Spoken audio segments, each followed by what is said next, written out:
It was my weekend with the kids. I don't see him much, not since the wife ran off with that arsehole lawyer of hers. She'd taken the house and the car, and if that wasn't enough, she'd taken my kids too.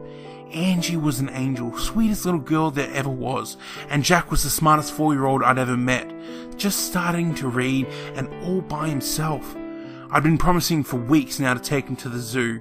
Angie had this thing for monkeys, was dying to show her little brother. So sure, I say, we'll go to the zoo. I drove him up to Dubbo, my little ones bouncing off the walls the whole way. Goddamn, Andrew was excited to show those chimps to Jack, practically dragged me straight through to the exhibit. So my little girl was fawning over the chimps and my son's giggling when I hear some shouting. Angie's 10, she could look after her brother for a while, and I'd be only a few meters away. I decided to go have a look. Lord, I wish I hadn't. I'd walked over to the gorilla enclosure, this huge indoor area lined with bulletproof glass, open to the elements up top. The monkeys seemed agitated, screeching the way they do, banging on shit. I was trying to hear what the director guy was saying when something caught my attention. The gorillas were getting louder and louder, beating up against the cage harder, but I was just now seeing the smears of red their fists were leaving behind. The same colours on their faces, in their mouths. I saw one of them tearing up a scrap of cloth. Looked like something.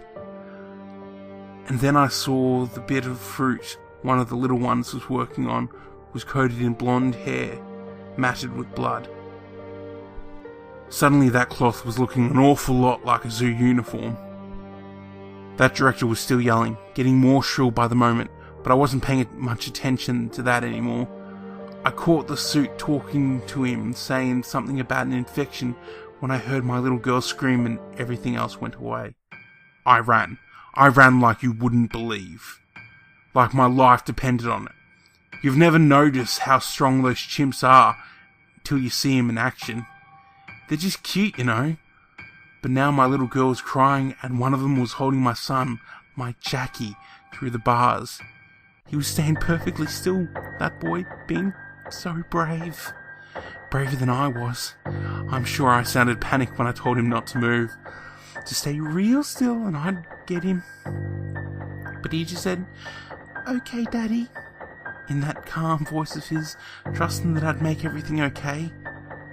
I was going to move nice and slow, inch up to the cage and pull my baby to safety.